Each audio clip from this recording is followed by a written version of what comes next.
News 9 కి స్వాగతం. వార్తల ముందుగా ముఖ్యాంశాలు. మోదీ నిజమైన ప్రజాస్వామ్యవాది కితాబు ఇచ్చిన గుజరాత్ మాజీ ప్రతిపక్ష నేత అర్జున్ మోద్వాడియా.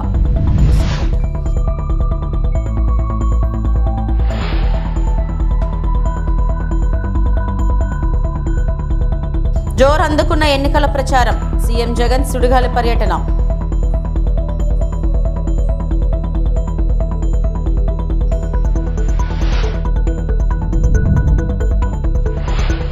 స్వతంత్ర అభ్యర్థులకు గ్లాసు గుర్తు.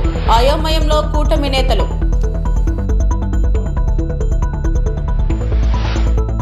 శాంతిపురం వైఎస్ఆర్ పార్టీకి చెందిన యువకులు ఎమ్మెల్సీ కంచెల శ్రీకాంత్, నియోజకవర్గ in charge PS Muniratnam, Telugu Desam party రాష్ట్ర organising secretary, Telugu Desam party Kuppam నియోజకవర్గ విస్తరణ committee convener doctor BR Suresh సమక్షంలో టీడీపీలోకి చేరడం జరిగింది. పార్టీలో చేరిన వారికి కండువా కప్పి పార్టీలోకి సాదరంగా ఆహ్వానించిన ఎమ్మెల్సీ కంచెల శ్రీకాంత్ ఈ సందర్భంగా వారు మాట్లాడుతూ వైసీపీ పైన యువత ఏ స్థాయిలో ఆగ్రహంగా ఉందో చెప్పేందుకు ఈ చేరికలే నిదర్శనమని చెప్పారు. ఉద్యోగాల నియామకాలు లేక ఉద్యోగులను మోసం చేసిన జగన్ రెడ్డి యువత ఆగ్రహానికి గురికాక తప్పదని చెప్పారు. ఈ కార్యక్రమంలో తెలుగుదేశం పార్టీ ముఖ్య నాయకులు విశ్వనాథ్ నాయుడు, జనార్దన్ రెడ్డి, చంద్ర, యూనిట్ ఇన్ఛార్జ్ మరియు శాంతిపురం మండల తెలుగుదేశం పార్టీ నాయకులు, కార్యకర్తలు తదితరులు పాల్గొన్నారు.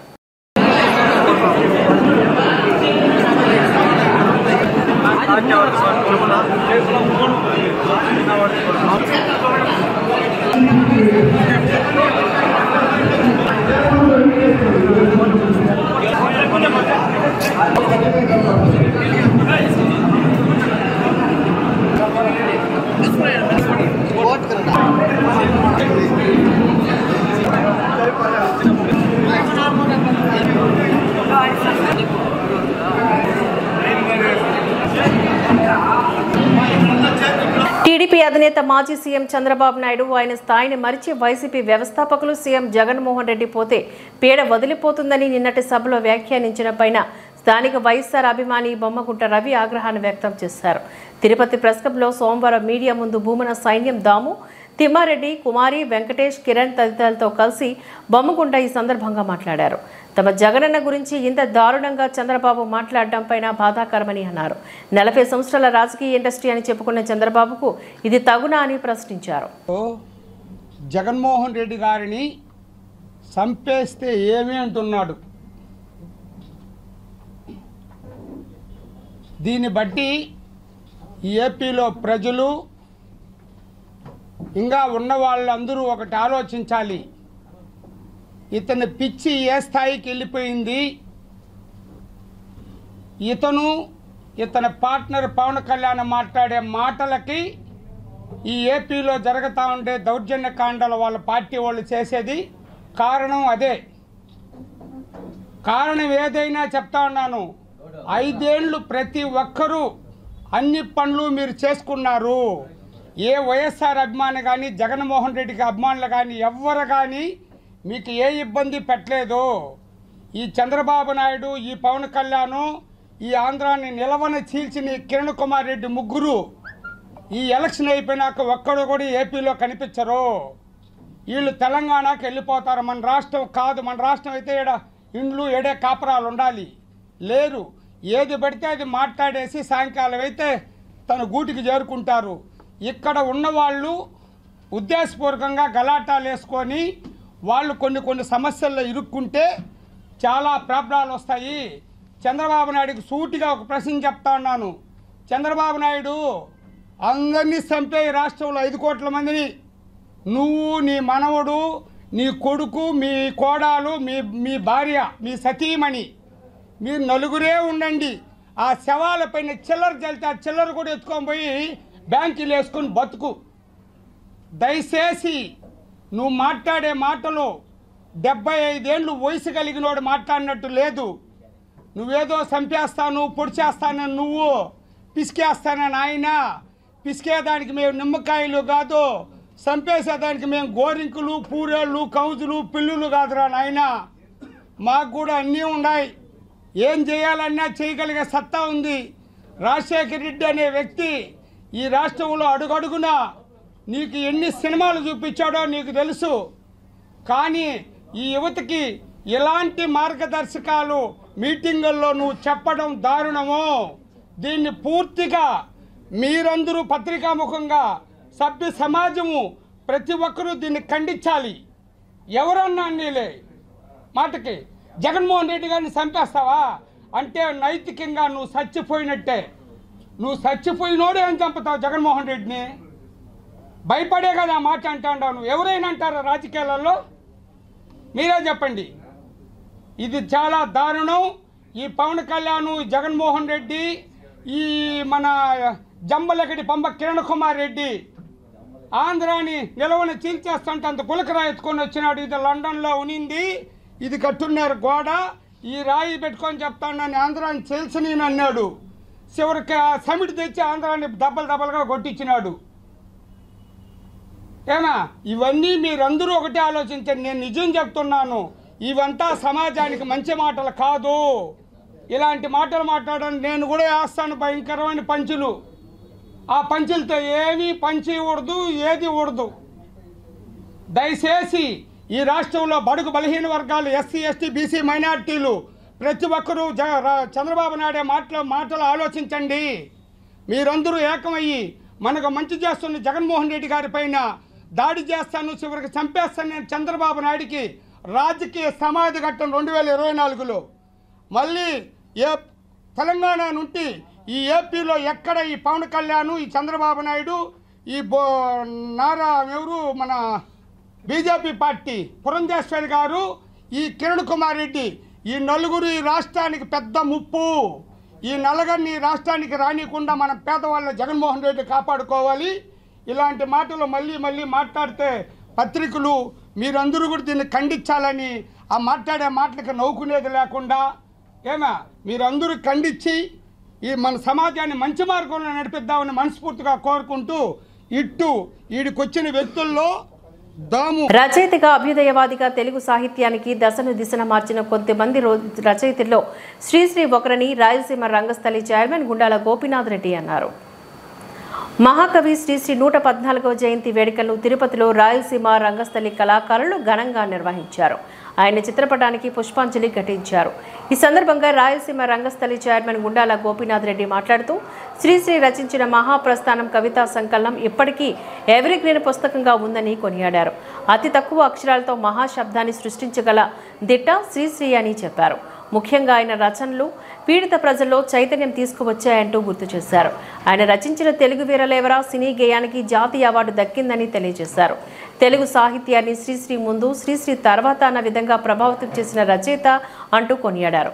ఈ కార్యక్రమంలో కేఎన్ రాజా, సుబ్రహ్మణ్యం రెడ్డి, ధర్మయ్య, సాంబయ్య, హిరంత్ జయంతి కుమార్, పురోహితుడు సురేష్ స్వామి, విజయలక్ష్మి, రెడ్డప్ప, గురుస్వామి, హరినాథ్ తదితరులు ఈ కార్యక్రమంలో పాల్గొన్నారు.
మహాకవి శ్రీశ్రీ శ్రీరంగం శ్రీనివాసరావు గారి 114వ జయంతి సందర్భంగా రంగస్థలి ఆధ్వర్యంలో ఆయన చిత్రపటానికి పుష్పాంజలి ఘటించి ఘన నివాళి అర్పించాము. శ్రీశ్రీ గారు సమాజంలో దౌర్జన్యాలు, దోపిడీలు ఆపాలని ఆయన కవితల ద్వారా, వ్యాసాల ద్వారా ప్రజల్లో చైతన్యపరిచారు. ముఖ్యంగా కుల మతాలు కాదు, ప్రతి ఒక్కరికి కూడు గూడు గుడ్డ సమకూరితేనే దేశ అభివృద్ధి చెందినట్ల అనే ఆయన కవితల ద్వారా ప్రజల్ని చైతన్యపరిచారు. ఈరోజు ఆయన జయంతిని జరుపుకొని ఆయనకు ఘన నివాళి అర్పిస్తున్నాం. ఈరోజు మనం శ్రీశ్రీ గారి జయంతి సందర్భంగా మనం కలుసుకోవడం జరిగింది తిరుపతిలో. ముఖ్యంగా శ్రీశ్రీ గారి గురించి ఒకటే చెప్తారు, కార్మిక కర్షకుల గురించి కవితలైతేమి పాటలైతేమి పుస్తకాలైతేమి రాసి సమాజాన్ని చాలా మేల్కొల్పాడు. ఆయన గురించి మహాకవులు చెప్పేది ఒకటే, ప్రశ్నించడం అనేది సమాజాన్ని నడుస్తున్నటువంటి చరిత్రని ప్రశ్నించడము, దోపిడీ వ్యవస్థని ప్రశ్నించడం అనేటువంటి యొక్క ప్రక్రియ ఆయనతోనే స్టార్ట్ అయింది. అది కవితల రూపంలో పాటల రూపంలో చాలా సెమినార్ రూపంలో కూడా ఆయన చేశాడు. ఆయనది ఒక యుగం, శ్రీశ్రీ యుగం అని చెప్పేసి. అన్నిటికంటే ఆయన రచనలో మహాప్రస్థానం అనేది చాలా గొప్పది. కాబట్టి ఎన్నో రచనలు చేసి ఆయన సమాజానికి ఒక ప్రశ్నించేటటువంటి తత్వాన్ని ఒకటి నేర్పించి వెళ్ళిపోయారు. ఆయన జయంతి సందర్భంగా మనమంతా ఇక్కడ కలుసుకోవడం జరిగింది. ముఖ్యంగా ఈరోజు నేను కూడా దీంట్లో పార్టిసిపేట్ చేయడం నాకు చాలా సంతోషంగా ఉంది. చాలా సంతోషం. జయంతి సందర్భంగా జోహార్ జోహార్ శ్రీశ్రీ, జోహార్ శ్రీశ్రీ. Thank you sir. మహాకవి శ్రీశ్రీ శ్రీరంగం శ్రీనివాసరావు గారి 114వ జయంతి సందర్భంగా రంగస్థలి ఆధ్వర్యంలో ఆయన చిత్రపటానికి పుష్పాంజలి ఘటించి ఘన నివాళి అర్పించాము. శ్రీశ్రీ గారు సమాజంలో దౌర్జన్యాలు దోపిడీలు ఆపాలని ఆయన కవితల ద్వారా వ్యాసాల ద్వారా ప్రజల్లో చైతన్యపరిచారు. ముఖ్యంగా కుల మతాలు కాదు, ప్రతి ఒక్కరికి కూడు గూడు గుడ్డ సమకూరితేనే దేశ అభివృద్ధి చెందినట్ల అనే ఆయన కవితల ద్వారా ప్రజల్ని చైతన్యపరిచారు. ఈరోజు ఆయన జయంతిని జరుపుకొని ఆయనకు ఘన నివాళి అర్పిస్తున్నాం. ఈరోజు మనం శ్రీశ్రీ గారి జయంతి సందర్భంగా మనం కలుసుకోవడం జరిగింది తిరుపతిలో. ముఖ్యంగా శ్రీశ్రీ గారి గురించి ఒకటే చెప్తారు, కార్మిక కర్షకుల గురించి కవితలైతేమి పాటలైతేమి పుస్తకాలైతేమి రాసి సమాజాన్ని చాలా మేల్కొల్పాడు. ఆయన గురించి మహాకవులు చెప్పేది ఒకటే, ప్రశ్నించడం అనేది సమాజాన్ని నడుస్తున్నటువంటి చరిత్రని ప్రశ్నించడము, దోపిడీ వ్యవస్థని ప్రశ్నించడం అనేటువంటి యొక్క ప్రక్రియ ఆయనతోనే స్టార్ట్ అయింది. అది కవితల రూపంలో పాటల రూపంలో చాలా సెమినార్ రూపంలో కూడా ఆయన చేశాడు. ఆయనది ఒక యుగం, శ్రీశ్రీ యుగం అని చెప్పేసి. అన్నిటికంటే ఆయన రచనలో మహాప్రస్థానం అనేది చాలా గొప్పది.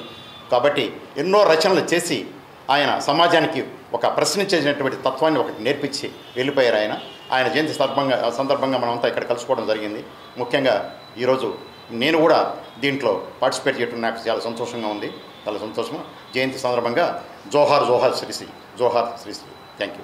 పిఠాపురంలో పవన్ కళ్యాణ్ ఓడించడం కాపు నేత ముద్రగడ పద్మనాభం తాతతరం కూడా కాదని జనసేన తిరుపతి ఇన్ఛార్జ్ కిరణ్ రాయల్ అన్నారు. ఆయన ఈ సందర్భంగా మాట్లాడుతూ మరోసారి తమ అధినేతను విమర్శిస్తే ముద్రగడ ముసలి తాతకు జన సైనికులు సినిమా చూపిస్తారని హెచ్చరించారు. పవన్ గెలిస్తే రెడ్డి అని పేరు పెట్టుకుంటానంటున్న పద్మనాభం అసలు కాపు కాదా అంటూ ప్రశ్నించారు. అందరికి నమస్కారం. నేను మీ కిరణ్ రాయల్. ఇందాక ఏదో ప్రెస్ మీట్ చూస్తూ ముద్రగడ తాత ఏదో జోక్ చేశాడు. పవన్ కళ్యాణ్ గారిని ఓడించకపోతే నేను పద్మనాభం రెడ్డి అని పెట్టుకుంటా అని చెప్పాడు. హాస్యాస్పదంగా ఉంది. పెట్టుకోవడం ఏంది, ఆల్రెడీ మీరు అదే కదా. మా తెలియదు ఏంటి, అందరికి తెలుసు రాష్ట్రంలో మీరేందో అనేసి. మీ నిజస్వరూపం బయటపడింది. ఇప్పుడు మీలాంటి చాలా మంది బయటకు వస్తారు. ఇప్పుడు పవన్ కళ్యాణ్ గారిని ఓడించడం నీ తరం కాదు, మీ తాత తరం, మీ బాబు తరం కూడా కాదు. అక్కడ కళ్యాణ్ గారు 1,00,000 మెజార్టీ గెలవబోతున్నారు. ముందు మీరు, మీ నాయకుడు, మీ పార్టీ ఎలా కావాలో దానికి ఎత్తులు పగెత్తులు వేసుకోండి. అంతేగాని మమ్మల్ని ఓడించడం మీ తరం కాదు. ఊరికే ప్రెస్ మీట్లకు వచ్చి అవాకులు చవాకులు పెళ్ళామంటే ముందు ఈ ముసిలి తాతకి చాలా సినిమా చూపించాల్సి వస్తుంది. పద్మనాభ రెడ్డి తాత. కుప్పం మున్సిపాలిటీ పరిధిలో కొత్తపేటలో 15వ వార్డులో కూర్మైపాలెం, గంగమ్మ గుడి వీధి, కుమ్మరి వీధి, రామ్నగర్లో ఎమ్మెల్సీ కంచర్ల శ్రీకాంత్ ఆధ్వర్యంలో టీడీపీ నాయకులు ఇంటింట ప్రచారాన్ని నిర్వహించారు. ఈ కార్యక్రమంలో భాగంగా వైసీపీకి చెందిన 2 నాయకులు ఎమ్మెల్సీ ఆధ్వర్యంలో తెలుగుదేశం పార్టీ తీర్థాన్ని పుచ్చుకోవడం జరిగింది. వార్డులో చేరిన వారికి కండువా కప్పి పార్టీలోకి సాదరంగా ఆహ్వానించిన ఎమ్మెల్సీ కంచర్ల శ్రీకాంత్ ఈ సందర్భంగా ఎమ్మెల్సీ కంచర్ల ప్రజలతో మాట్లాడుతూ గతం గుర్తు చేసుకుందాం, బాబు రుణం తీర్చుకుందామని, రాబోయే ఎన్నికల్లో చంద్రబాబు చంద్రబాబును 1,00,000 ఓట్ల మెజార్టీతో గెలిపించాలని అన్నారు. ఈ కార్యక్రమంలో టీడీపీ ముఖ్య నాయకులు, రాష్ట్ర కార్యదర్శి Gopinath, cluster incharge Satyendra Shekar, municipality అధ్యక్షుడు రాజకుమార్, డాక్టర్ వెంకటేష్ మరియు కొత్తపేట నాయకులు కన్నన్, అప్పు, ముఖేష్, సుకుమార్, మునియప్ప మరియు నాయకులు, మహిళలు, కార్యకర్తలు పెద్ద సంఖ్యలో పాల్గొన్నారు.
ఆంధ్ర రాష్ట్రానికి ప్రత్యేక హోదా రావాలి అంటే ఇందిరమ్మ కాంగ్రెస్ పార్టీకి ఓటు వేయాలి.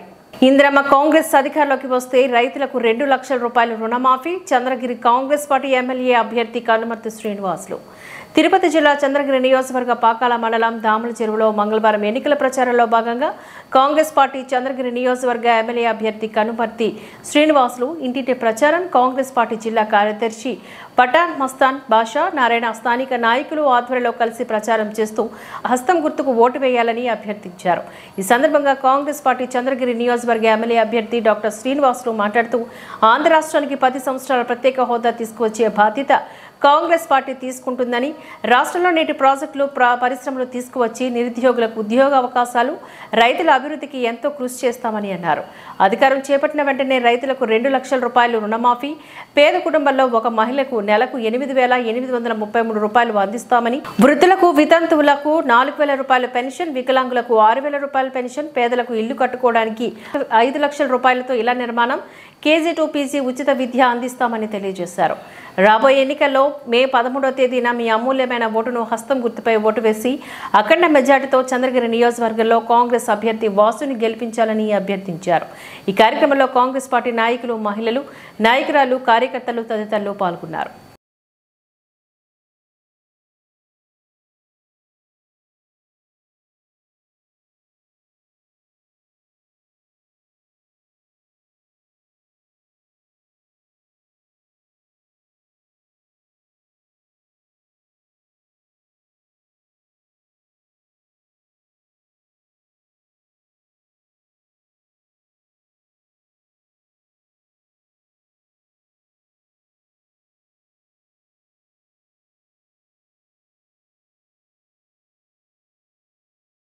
చిత్తూరు జిల్లా కుప్పం తెలుగుదేశం పార్టీ కార్యాలయంలో కుప్పం నియోజకవర్గం తెలుగుదేశం పార్టీ మైనార్టీ అధ్యక్షులు జాకీర్ ఆధ్వర్యంలో విలేకరుల సమావేశంలో ఈ కార్యక్రమంలో టీడీపీ ముస్లిమ్స్ వెల్ఫేర్ రాష్ట్ర అధ్యక్షులు Rafi, V Kota Telugu Desam party senior minority నాయకులు ఇక్బాల్, మాజీ ఎంపీటీసీ హిదయతుల్లా పాల్గొన్నారు.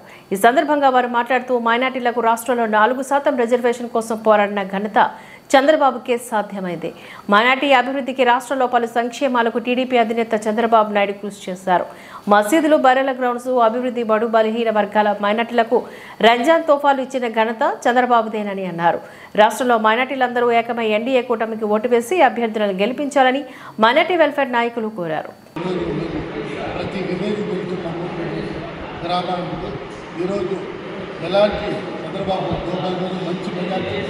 వస్తారు. ఎందువల్లంటే కారణము 5 ఏళ్ళలో జగన్మోహన్ రెడ్డి ఏం చేశారో అందరూ తెలుసు. ఆయన ఏం చేయలేదు. ఉండే ఫైనాన్స్, మైనార్టీ కార్పొరేషన్ డబ్బులు లేదు, ఏం లేదు. ముస్లిమ్స్ తోఫా లేదు, మసీదులకు మర్మతాలు లేదు. ఆ రోజు మసీదులకు డబ్బులు ఇస్తూ ఉంటే పెద్ద ఆయన ఎన్నెన్నో పనులు చేస్తూ ఉంటారు. ఆ పనులు చెప్తా ఉంటే మాకు కళ్ళ నీళ్ళు వస్తారు. అన్ని పనులు చేసి లోసు కానీ, షాదీఖానాలు కానీ, మసీదులు, కొత్త మసీదు కట్టేది. రంజాన్ నెలలో మసీదులు పూర్తిపల్లికి 20,000, 50,000 దుల్హన్ పథకం అలాంటి స్కీమ్లు, 10-12 స్కీమ్లు కన్ను మరుగైపోయింది. అలా పరిస్థితుల్లో ఈరోజు చంద్రబాబు గేయకుండా ఆ పార్టీ గేయరు, కానీ ఈ బీజేపీలో ఉండాలని కపట ప్రేమ అంతే, కానీ ఊరికి అది కొందరు హైలైట్ చేస్తూ ఉంటారు. కానీ మరి దయచేసి ప్రెస్ వాళ్ళు చెప్తున్నాను, దయచేసి ముందుగా ఈ ముస్లిం వెల్ఫేర్ అసోసియేషన్ ఆంధ్రప్రదేశ్ నుంచి వచ్చిన మన రఫీ గారికి కృతజ్ఞతలు తెలుపుకుంటూ ఆయన మాకు మద్దతు పలికి తెలుగుదేశం పార్టీ కుటుంబ సభ్యులకు మైనార్టీలో ఉన్న వాళ్ళందరూ మద్దతు తెలుపడానికి కుప్పానికి ఇచ్చేసినారు.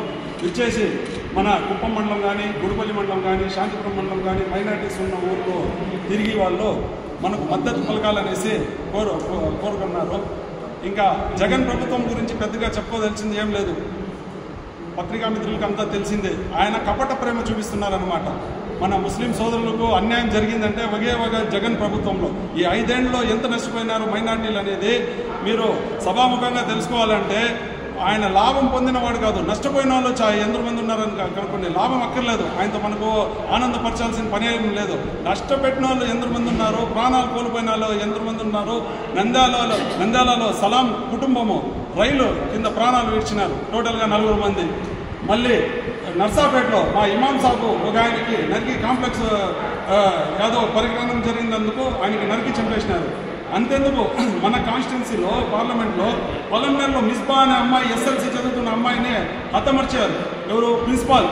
ఎందుకోసము? ఆమె అవుట్ ఆఫ్ మార్క్స్ తెప్పిస్తోంది. ఇది జగన్ ప్రభుత్వం. ఇంతవరకు ఒకరికి ఛార్జ్ షీట్ చేసేది కానీ నేరాలకు లోపల దోషులుగా కూర్చోబెట్టిన చరిత్ర లేదన్నమాట. ఇది రౌడీ రాజ్యం అయిపోయింది. జగన్ గారు చేసినంతా ముస్లింలకు ద్రోహమే, కపట ప్రేమే. ఆయన గద్దెక్కింది ముస్లిం 4% ఓట్లు పెట్టుకుని ఆయన గద్దెక్కినారు. ఆయనకు వచ్చింది 1.5% మెజార్టీ. ఆ మెజార్టీ ముస్లింలు అందరూ వేసి ఆయన గద్దెక్కిస్తే ఆయన ద్రోహం చేసింది ఎవరికంటే ముస్లింకే. అందుకోసము దయచేసి ప్రతి ఒక్కరూ అది ఆలోచించి ఈ 4 ఏళ్ళలో ఏం ఆంధ్రప్రదేశ్లో ఎంత మాత్రం జరిగిందని ఆలోచించి వైస్ ప్రెసిడెంట్ రాష్ట్ర ఉర్దూ అకాడమీలో కూడా సెక్రటరీగా ఉన్నాను. ఒక చిన్న విషయం, మైనార్టీలకు అందరికీ నేను కనువిప్పు కలిగి మాట్లాడుతున్నాను. అబద్ధాలు చెప్పి వైఎస్ఆర్సీపీ వాళ్ళు మూటగట్టుకొని చూసిన వాళ్ళకు ఒక సవాల్ విసురుతున్నాను. నిజంగా మీలో చిత్తశుద్ధి ఉంటే పార్లమెంట్లో ఎప్పుడైతే ముస్లిం వ్యతిరేక బిల్లులు వచ్చాయో ఆ పార్లమెంట్లో ముస్లిం వ్యతిరేక బిల్లు వచ్చి దేశాన్నంతా నల్లకల్లోలం చేశాయో అప్పుడు సపోర్ట్ చేసి మీ ఎంపీలు కాదా అని నేను వాళ్ళు ప్రశ్నిస్తున్నాను. ఇది ఒకసారి ముస్లిం గుర్తుంచుకోవాలి. జగన్ ప్రభుత్వము, జగన్ మంత్రులు ఢిల్లీలో ఆడుతున్న నాటకం ఏమిటి, ఇక్కడ ప్రజలు చెప్తున్న అబద్ధాలు ఏమిటి? నిజంగా చంద్రబాబు నాయుడుకు అటువంటి కపట ప్రేమ ముస్లిమ్స్ పైన ఉంటే దేశంలో ఎక్కడా చేయనటువంటి పనులు, ఒకటి మా మాతృభాష ఉర్దూ, దాన్ని రెండవ అధికార భాషగా చేసే గౌరవం ఒక చంద్రబాబుకే దక్కుతుంది. అప్పుడు మీకందరికీ తెలిసే ఉంటుంది, కర్ణాటకలో ఉర్దూలో టీవీలో వార్త వచ్చిన దానికి మాత్రం ఒక మారణహోమం జరిగింది పక్క రాష్ట్రంలో. అటువంటి సమయంలో చంద్రబాబు నాయుడు గారు మైనార్టీ నేను ఉన్నానని చెప్పి ఇక్కడ ఈ రాష్ట్రంలో ఉర్దూ భాష 2వ అధికార భాషగా చేసిన గౌరవం కూడా చంద్రబాబు నాయుడుకి దొరుకుతుంది. మీ చదువుల కోసం ఉర్దూ అకాడమీలు పెట్టారు, 1000 ఉర్దూ స్కూల్ కట్టారు. హజ్ హౌస్ అనే దానికి ఒక ఫౌండేషన్ వేసేదే చంద్రబాబు నాయుడు గారు. నిజంగా జగన్ ప్రభుత్వానికి చిత్తశుద్ధి ఉంటే ఆయన నియోజకవర్గంలో, ఆయన జిల్లాలో, కడప జిల్లాలో 30 కోట్ల రూపాయలు చంద్రబాబు పెట్టి కట్టిన హజ్ హౌస్ ఈరోజు ఏ దృష్టికి వచ్చింది? ముస్లిం వెల్ఫేర్ అసోసియేషన్ ఆంధ్రప్రదేశ్ రాష్ట్ర అధ్యక్షుడిగా ఈరోజు కుప్పం నియోజకవర్గంలో పర్యటనలో ముస్లింలందరూ ఒక తాటిపై తీసుకురావడానికి, టీడీపీకి సపోర్ట్ చేయడానికి మా ముస్లిం వెల్ఫేర్ అసోసియేషన్ రాష్ట్ర స్థాయిలో తిరగటం మొదలుపెట్టాము. ఈరోజు ఇక్కడ కుప్పంలో రాత్రి కొన్ని మండలాలు తిరిగాము. అన్ని గ్రామాల్లో కూడా ముస్లింలందరూ ఏకతాటి మీదకి వచ్చి తెలుగుదేశం పార్టీ ఓటు వేయాలని చెప్పి మేము మా ముస్లిం వెల్ఫేర్ అసోసియేషన్ తరఫు నుంచి కోరుకుంటున్నాము. ఎందుకు ఏంటి అని చెప్పి ఈ మధ్యకాలంలో వైరల్ అవుతున్నాయి, ఎక్కువ శాతం అబద్ధాలు వైరల్ అవుతున్నాయి. ఎందుకంటే 4% తీసేస్తారు టీడీపీ వస్తే అని చెప్పి ఎన్ని అబద్ధాలు. ఎందుకంటే 4% కాపాడింది కూడా చంద్రబాబు గారు.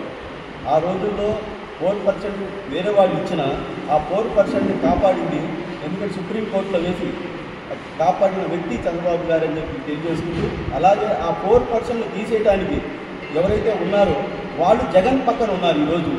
అంటే 4% తీసేసే వాళ్ళు ఎవరో అర్థమవుతుంది, 4% ఉంచే వాళ్ళు ఎవరో అర్థమవుతుంది. ఎందుకంటే ఆ రోజుల్లో కూడా ఎన్డీఏ ప్రభుత్వంలో కలిసి ఉన్నప్పుడు కూడా మైనారిటీల హక్కులకు ఎక్కడా భంగం కల్పించలేదు.